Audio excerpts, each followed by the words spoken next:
Assalamualaikum warahmatullahi wabarakatuh.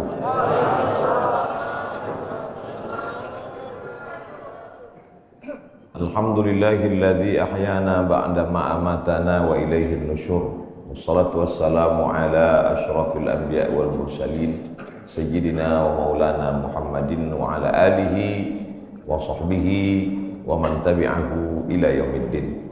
Sama-sama kita hormati Bapak Jenderal Manajer PT Antam beserta seluruh keluarga besar PT Antam, bapak-bapak, ibu-ibu, hadirin hadirat, tak dapat saya sebut satu persatu. Insya Allah semua jamaah fardu subuh ini dimuliakan Allah Subhanahu wa Ta'ala. Amin ya rabbal alamin. Kita sudah masuk pada tanggal 17 Rajab. Artinya kita hanya ada waktu 13 hari lagi berada di bulan haram. Haram artinya mulia. Minal masjidil haram, dari masjid yang mulia. Ini tanah haram, berarti tanah mulia. Masjidil haram, masjid mulia. Tanah haram, tanah mulia. Khamar haram, artinya khamar kalau diminum menghilangkan kemuliaan, itu maka disebut haram. Ya, nanti ketika pulang dari Makkah anaknya nanya, "Ma, kemarin sholatnya di mana?" Masjidil Haram. Artinya apa? Jangan tanya-tanya. Dari dulu memang udah gitu. Haram diambil dari kata hurmatun, kehormatan, kemuliaan. Orang kalau sudah hilang harga diri, harkat, martabat, kehormatan, kemuliaan tak dipandang, maka disebut zina itu haram, khamar itu haram, judi itu haram. Karena kalau ketahuan orang melakukannya, hilanglah kehormatan, harkat, martabat dirinya. Mudah-mudahan kita diselamatkan sampai anak cucu kita dari yang haram-haram. Bulan haram, bulan yang dipilih Allah Ta'ala untuk memuliakan dirinya. Waktu yang paling mulia waktu subuh. Siapa yang memilih waktu subuh ini? Allah. Tidak bisa ada manusia di atas muka bumi ini memilih waktu untuk memuliakan Allah dengan cara dia. Tak bisa. Waktunya Allah yang milih. Caranya Allah yang mengajarkan. Nabinya dia yang mengirim. Malaikatnya dia yang mengutus. Siapa malaikatnya? Jibril alaihissalam.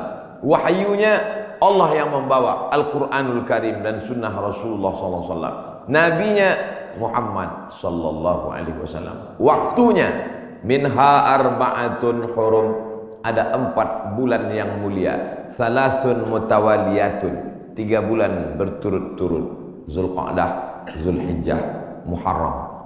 1 terpisah, ma baina Jumada wa Sya'ban, terletak antara bulan Jumadil Akhir dan Sya'ban. Itulah dia disebut dengan bulan Rajab.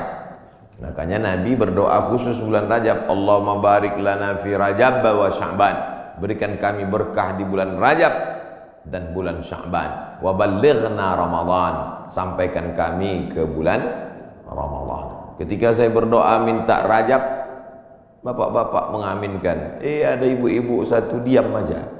Ibu kenapa enggak mengaminkan? Saya sudah dapat Rajab. Rupanya nama suaminya Pak Rajab.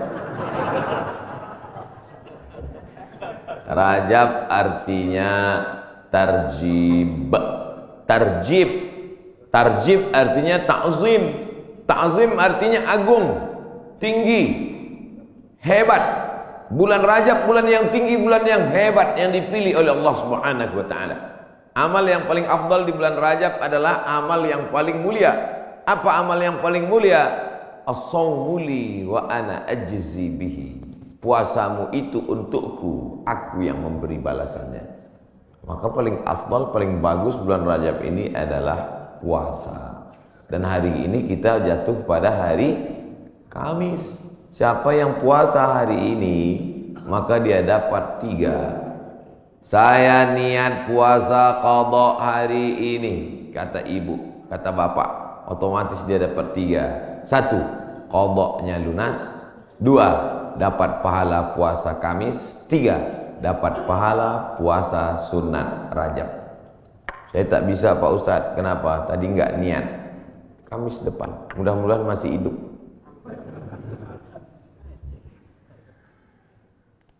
Kenapa Ustadz cerita qadha di bulan Rajab? Karena yang kemarin mau diqadha Ramadan tahun lalu belum jadi mengqadha. Faman kana minkum maridan, siapa yang sakit, au ala safarin atau musafir, fa iddatum min ayyamin ukhar, ganti di hari yang lain. Ramadan kemarin ada tinggal puasanya, ketika mau diganti di bulan Syawal tidak jadi. Pernah pas mau diganti tidak jadi. Kenapa? Kue hari raya nggak habis-habis. Mau diganti di bulan Zulqa'dah tak sempat. Di bulan Zulhijjah mau diganti, daging kurban tak habis-habis. Kaki sapi 1 ekor dalam freezer. Akhirnya inilah kesempatan paling hebat kalau mau mengganti puasa. Tapi kalau cerita masalah ganti puasa pasti ingatnya ibu-ibu. Karena yang hamil ibu-ibu, yang menyusukan anak ibu-ibu. Makanya Ustadz selalu mengatakan ibu-ibu, kalau mau ganti bulan puasa yang tinggal kemarin bagusnya di bulan Rajab. Dia tak tahu ibu itu memang puasanya tinggal 7 hari, suaminya 17 hari. Ternyata bapak-bapak juga punya hutang puasa. Apakah selesai hutang puasa ini dengan astagfirullahaladzim, astagfirullahaladzim, astagfirullahaladzim, astagfirullahaladzim? Hutang puasa lunas, enak aja. Man mata, siapa yang mati, wa alaihi siyamun, punya hutang puasa, shoma anhu waliyuhu, ahli warisnya wajib menggantikan puasanya. Hadis sahih.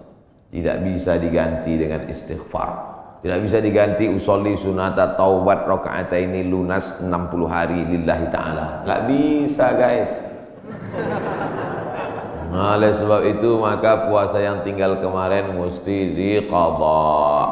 Faman kana minkum maridan, siapa yang sakit Ramadan kemarin, au ala safarin, atau musafir jarak qasar salat 89 km, fa iddatum min ayyamin ukhar, ganti di hari yang lain di luar Ramadan. Wa 'alal ladzina yutiqunahu, siapa yang tak sanggup puasa karena sakit keras. Pak Ustadz, saya nggak bisa puasa di Ramadan, nggak bisa puasa di Syawal, nggak bisa puasa di Zulqa'dah, Zulhijjah, Muharram, Safar, Rabiul Awal, Rabiul Akhir, Desember, Januari, Februari, Maret, April, Mei, Juni, Juli, nggak bisa puasa. Kenapa nggak puasa? Usus saya sudah dipotong pendek aja. Bentar-bentar lapar, bentar-bentar lapar, bentar-bentar lapar.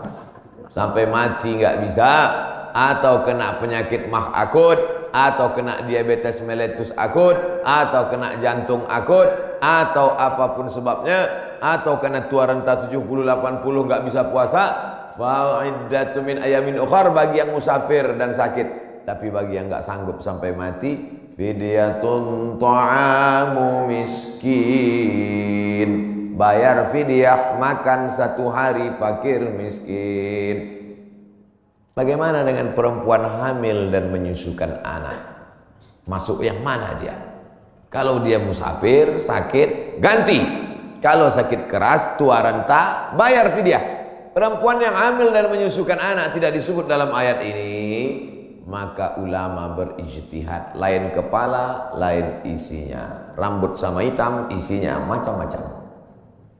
Perempuan yang hamil dan menyusukan anak, 3 mazhab ulama. Mazhab yang pertama, menurut Imam Abu Hanifah, mazhab Hanafi, hanya mengqadha saja. Jadi kalau ada ustadz mengatakan, ibu-ibu yang hamil menyusukan anak, tinggal puasanya qadha saja, itu berarti mazhab Hanafi. Sedangkan mazhab Abdullah bin Abbas mengatakan bayar fidyah saja. Ibu pilih yang mana? Mau qadha aja atau bayar fidyah? Saya qadha aja Pak Ustadz. Saya kalau keluar duit nih malas. Ibu pilih mana? Saya nggak tahan lapar Pak Ustadz.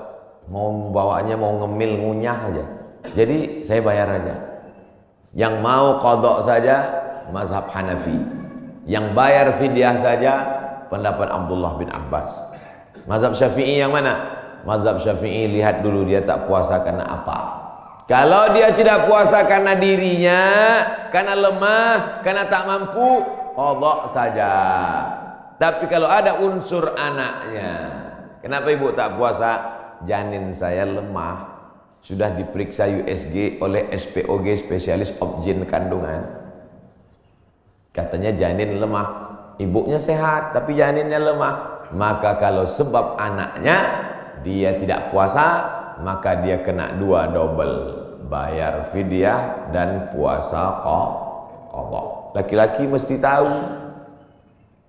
Saya untuk apa tahu? Saya kan nggak hamil dan menyusui. Istrimu hamil dan menyusui. Itulah untungnya ibu-ibu yang suaminya pengajian. Pulang dia dari sini nanti diingatkannya, ibu, nanti hari Senin kau puasa. Tapi kalau suaminya Fir'aun, ibu sedang puasa pun disuruhnya buka puasa. Apa itu puasa? Bapak Ibu yang dimuliakan Allah, ar-rijalu qawwamuna 'alan nisa.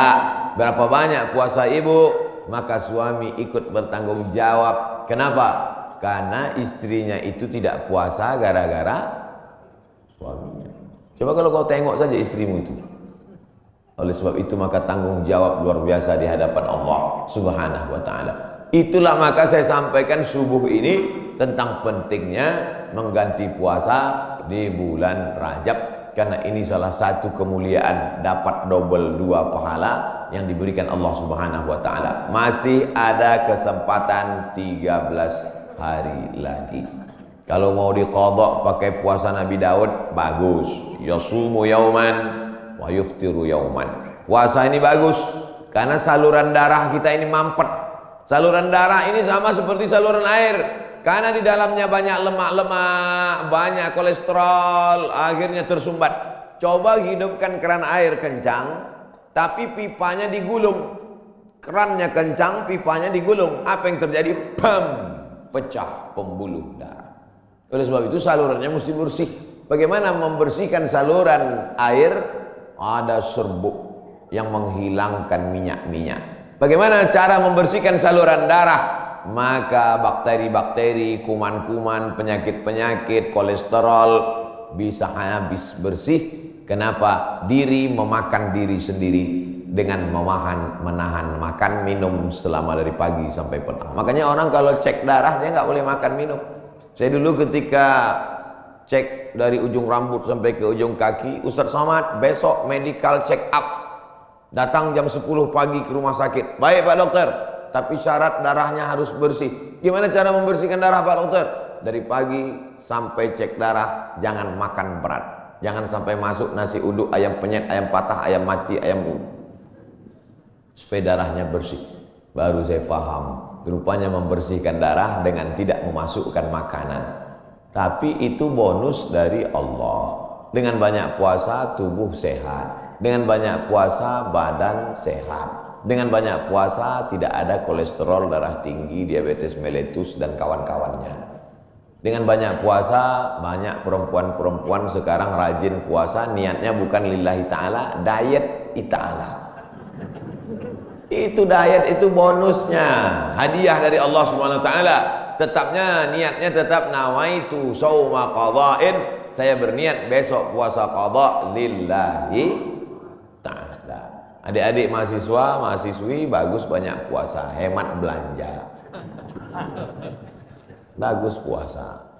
Wa antasumu khairul lakum, dengan banyak puasa itu lebih baik bagimu. Begitu kata Allah Subhanahu wa taala. Habis bulan Rajab, saya nggak bisa puasa Pak Ustaz. Kenapa kau tak bisa puasa? Dokter ngasih tahu Bapak jangan puasa. Kalau puasa mati. Jangan puasa. Ngadu si bapak ke ibu, Bu, tadi dokter ngasih tahu saya nggak boleh puasa. Kenapa Bang?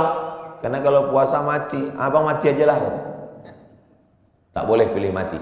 Kalau pilih dua, antara sakit atau mati, tidak boleh pilih mati. La tulqu bi aydikum ila tahlukah. La tulqu bi aydikum ila tahlukah. Jangan jerumuskan dirimu ke dalam kebinasaan. Maka jangan memilih mati daripada puasa. Kita diberi keringanan oleh agama Islam. Saya mau mengisi bulan ini Pak Ustadz, tapi puasa nggak sanggup. Banyak-banyak sholat sunnah. Sholat sunat wudhu. Usolli sunnatal wudhu raka'ataini lillahi ta'ala. Bilal, sini. Ada apa ya Rasulullah? Sami'tu dafana alaika baina yadayya fil jannah. ku dengar suara gesekan sendalmu dalam surga. Bilal, kedengaran suara sendalnya dalam surga. Kresek, kresek, kresek, kresek, kresek. Sendal kalau digesekkan ke tanah berbunyi kresek, kresek. Apalagi sendal baru. Bilal, aku dengar suara gesekan sendalmu dalam surga. Apa amalmu Bilal? Kata Bilal, aku tidak pernah meninggalkan sholat sunat wudhu. Habis wudhu, sholat sunat wudhu 2 rakaat. Bagi yang biasa pakai usolli, usolli sunnatal wudhu. Bagi yang tidak pakai usolli, dalam hati saja. Allahu Akbar. Niatnya sah dalam hati. Saya termasuk yang tidak mewajibkan melafazkan niat. Tapi bagi yang melafazkan, jangan sampai dibid'ahkan, disalahkan. Karena niat itu letaknya di hati. Cuman hati kita kadang bimbang, goyang, ragu. Untuk menguatkan hati maka diucapkan di mulut. Tiba-tiba masuk masjid, Allahu Akbar. Dalam hati ragu, ini tahiyatul masjid apa qobliyah? Ragu dia, ini tahiyatul masjid apa qobliyah? Niat tidak bisa setelah takbiratul ihram. Niat itu sebelum takbiratul ihram atau dalam takbiratul ihram. Pilih antara dua. Oleh sebab itu maka untuk menguatkan apa yang dalam hati, saya sholat qobliyah subuh. Usolli sunnatas subhi rak'ataini qabliyatan lillahi ta'ala. Saya tadi masuk sudah azan. Waktu hanya cukup 2 rakaat. Pilih mana? Kalau cepat datangnya tahiyatul masjid dulu. Setelah tahiyatul masjid baru qabliyah. Tapi kalau datangnya lambat qabliyah. Karena kalau tahiyatul masjid enggak dapat qabliyah, tapi kalau qabliyah automatically dapat tahiyatul masjid. Tapi jangan gara-gara ini lambat terus datangnya. Nah, Ustaz Somad pandai ceramah aja nyuruh cepat datang. Ustaz sendiri lambat datang, sengaja lambat. Karena kalau cepat banyak yang minta foto. Nah, oleh sebab itu yang paling afdal adalah cepat-cepat datang ke masjid. Allahumma ftahli abwaaba rahmatik. Bukakan untukku pintu rahmatmu. Mau keluar masjid, doanya sudah ditulis di pintu. Allahumma inni as'aluka min fadlik. Ini hebatnya masjid PT Antam, doanya ditulis di pintu. Banyak juga di masjid lain doanya ditulis di lampu running text. Pas lampunya mati, doanya hilang. Tulis. Jadi jamaah bisa ngelihat. Pas mau masuk, Allahumma inni, Allahumma ftahli abwaaba rahmatik. Bukakan untukku pintu-pintu rahmatmu ya Allah. Sampai ke dalam tahiyatul masjid. Usolli sunnatan tahiyatul masjid raka'ataini lillahi ta'ala. Idza dakhala ahadukumul masjid, kalau kamu masuk masjid fala yajlis. Jangan duduk hatta yusolli raka'ataini, sampai salat sunat 2 rakaat. Tahiyatul masjid, qabliyah, ba'diyah, salat sunat wudu, salat sunat duha, salat sunat isyraq, salat sunat awabin, salat sunat tasbih. Perbanyak salat sunnah. Saya semua udah Pak Ustaz. Apa yang belum? Salat sunat mutlak. Ada salat sunat yang terikat waktu, duha. Ada salat sunat yang terikat momen, tahiyatul masjid. Ada salat sunat yang tidak terikat apa-apa. Salat sunat aja 2 rakaat. Enggak ada angin, enggak ada hujan, salat sunat aja 2 rakaat. Kau salat sunat apa tadi? Salat sunat aja 2 rakaat. Mana ada salat sunat aja? Salat sunat tidak terikat dengan apapun, namanya mutlak. Mutlak artinya lepas, tidak terikat dengan apapun. Syukur kepada Allah Subhanahu wa taala. Suatu ketika Nabi bertamu ke rumah sahabat. Sampai di rumah sahabat dikasih makan, dikasih minum, dijamu dengan jamuan luar biasa. Setelah itu dia sholat sunat 2 rakaat. Sholat sunat apa namanya? Kan nggak mungkin usolli sunnatan 2 rakaat karena sudah dikasih makan enak lillahi ta'ala. Nggak ada. Makanya kita kadang sholat sunat aja 2 rakaat sebagai ungkapan syukur kepada Allah. Cara bersyukur subhanallah, betul. Cara bersyukur berzikir banyak selawat, betul. Tapi syukur yang paling bagus adalah dengan sholat. Sholat sunat aja 2 rakaat. Aku sholat sunat 2 rakaat karena bersyukur kepada engkau atas nikmat yang begitu hebat, yang begitu banyak. Abang tadi sholat sunat? Iya. Sholat sunat apa? Syukur. Hari ini kok enggak? Lauknya enggak enak. Oh, enggak bisa begitu. Nikmat ini bukan cuma makanan enak, hidup nyaman juga nikmat. Tinggal di komplek ada masjidnya juga nikmat. tinggal di lingkungan yang mengingatkan kita kepada Allah. Berapa banyak orang kerjanya mantap, tapi sholat nggak bisa. SMS ke saya, meleleh air mata baca SMS-nya. Ustaz Somad, apa hukumnya sholat di WC? Hah? Ente mau ngetes saya apa gimana nih?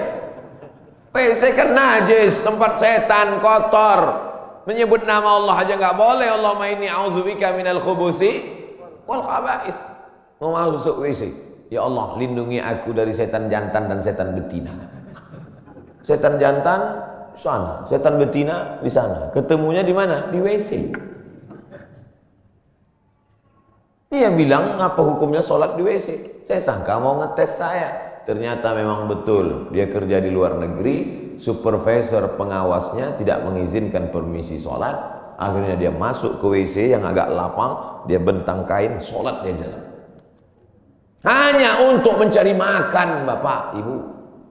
Luar biasa nikmat, bisa kerja di Pomalaa. Betul? Lama saya ngapalnya nih. Bisa kerja nyaman, masjidnya besar, ibadah tidak dilarang, pengajian dihadirkan ustadz. Inilah nikmat yang paling besar. Fabi ayyi ala'i rabbikuma tukadziban. Nikmat apa lagi yang kau dustakan? Keluar dari komplek pemandangannya indah, memandang ke tepi jalan, lautan terhampar. Kata orang, saya nggak lihat tadi malam gelap. Kurang apa lagi, nikmatnya besar. Ikannya segar-segar, mantap-mantap, duriannya enak. Kau tahu Ustaz tadi malam makan durian. Oleh sebab itu maka syukur kepada Allah. La in syakartum la azidannakum. Wala in kafartum, tapi kalau kau kufur, tidak kau syukuri nikmat ini, inna azabi lasyadid, azabku itu amat sangat menyakitkan. Jangan sampai setelah azab datang barulah meleleh air mata. Astagfirullah. Di rumah sakit terbaring, disuapkan sama istrinya bubur jagung. Dulu waktu sehat kemana aja. Kalau ada orang udah sakit baru petik tasbih, biasa. Kalau ada orang ketika sudah pensiun baru berzikir, biasa. Tapi ketika waktu sedang badan sehat, rezeki banyak, ada jabatan, rajin ibadah, wah, luar biasa. Nih masyarakat PT Antam nih luar biasa, betul. Tapi yang datang nih memang masyarakat lingkungan sini. Alhamdulillah. Karena saya pernah juga ceramah di komplek perusahaan. Ketika masih kerja aktif ke masjid baru luar biasa. Selesai ceramah dikasih, mohon maaf Pak Ustaz, yang datang tadi masyarakat dari luar. Bapak Ibu yang dimuliakan Allah Subhanahu wa taala. Ini kenikmatan ini kalau dicabut oleh Allah Subhanahu wa taala, Allah itu luar biasa. Allah kalau mau mematikan orang cukup saja dia katakan innama amruhu idza arada syai'an ayaqula lahu kun, mati. Kenapa orang yang minum khamar tidak mati? Kenapa orang yang berzina tidak mati? Kenapa orang yang makan riba tidak mati? Karena Allah itu bismillahirrahmanirrahim. Allah itu sayang, dibiarkannya dulu. Malaikat itu sudah gergetan malaikat, mau cabut aja.